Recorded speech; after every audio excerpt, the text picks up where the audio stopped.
did when I read about Nashville earlier this week on Wikipedia. It's true.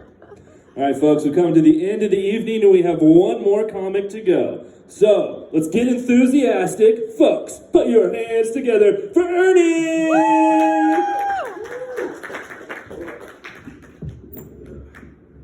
Lower your expectations, people. I'm not that good. I just started doing comedy, by the way.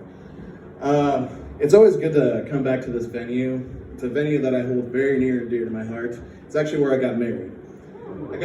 Thank you, you don't care. I had my ceremony at the gazebo behind the building here, had my first dance behind the sex dungeon walls here. But none of that matters now, because we're fucking done. It happens. I was a piece of shit, she was a bitch, you know, all that shit. But, you heard right, my name is Ernie. My last name's Cornejo. It's the worst fucking name to grow up as. Unless, of course, your name is Mike Hunt. Then I can empathize with you. But my name is like Sesame Street did a crossover episode with one of the girls from Two Girls, One Cup. I mean, it's the best analogy I can come up with, guys. But since these walls are up, I know you guys are freaks in here. Who here has seen that tasteful video? No? Liars. I have seen it, and I will say it actually looks like soft serve ice cream. Gross. Just saying, it'd be awesome if you guys went to like Dairy Queen tonight over on Lock Haven and River and ordered yourself a peanut butter parfait, 2 girls, 1 cup style. And they'd be like, gotcha, heavy on the chocolate, nuts, and puke. Got it. But no, with my name, Ernie, I faced a lot of ridicule growing up, a lot of Sesame Street jokes. All the kids, even to this day, actually, as a 35-year-old man, I still get that shit.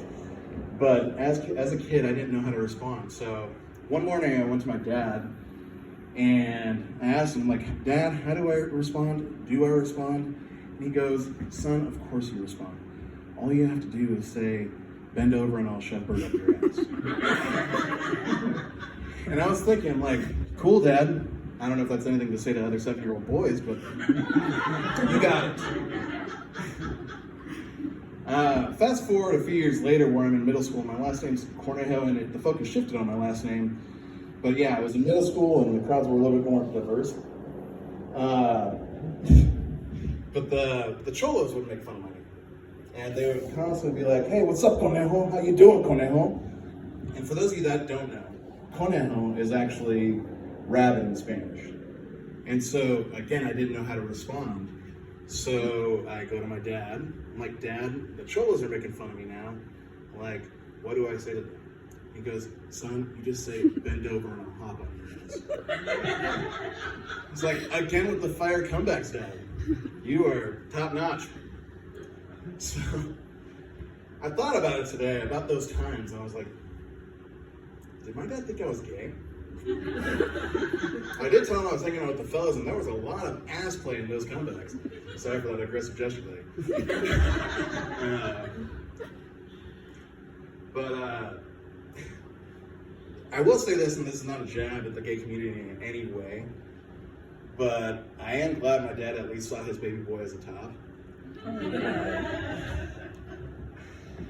And with that said, I'm going to end on this little story here.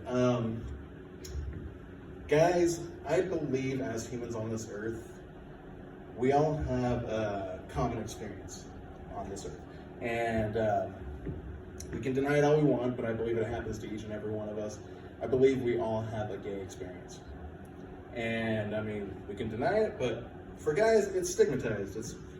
It could be something along the lines of looking at the hammer in the locker room for over 5 seconds, all the way to banging the married next door neighbor. And there's a reason I'm not stigmatized, but yeah.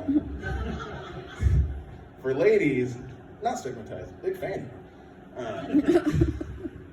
But I'm not going to go into that one. But no, I'm going to share my first gay experience with you guys, and it's not something I'm proud of. It actually happened at a chiropractor's office, and I know what you guys are thinking, and no, I'm not on Pornhub. I didn't pop into this chiropractor's office and director in a casting couch popped up. No, I actually injured my back, strained my back, a very, very painful injury. And I had never been to a chiropractor before, and I always heard great things that I should get adjusted and check it out. And so I ended up calling the sleaziest, slummiest, strip mall, Se habla español without the squiggly line over the end thing. Whatever the fuck that is. I don't know what to call it. But I called this chiropractor's office, and you guys are from San Diego, you know what I'm talking about. So I called them, I gave them the details of my injury, and they almost get me in immediately. The guy, he pulls me in the room, sits me on the table, or lays me on the table, and just finds the points, like finds everywhere that I'm hurting, and just starts crushing me, and just breaking me, bending me every which way, and I'm feeling incredible. Like, he made everything on my body go limp other than my dick.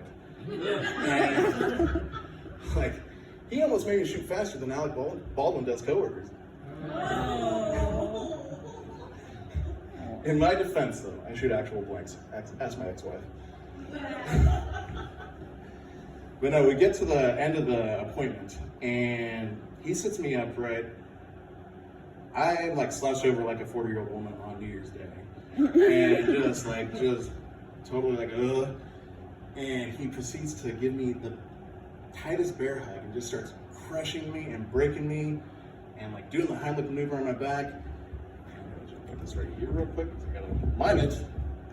But he proceeds to bear hug me and just starts bending, like just starts crushing me.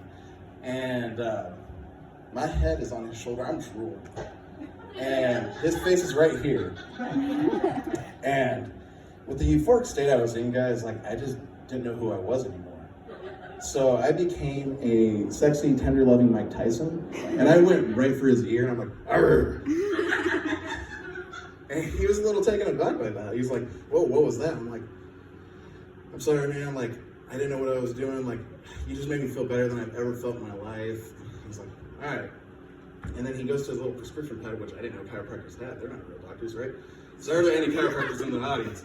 But he proceeds to write on his prescription pad. I'm like, what's he doing? Rips it off, hands it to me. I look down, it's his phone number. And he says to me, with a smirk on his face, hey, I noticed your last name. Maybe you call me later and hop on my back. Oh my God. Thank you, guys. Keep it going for Ernie, everybody.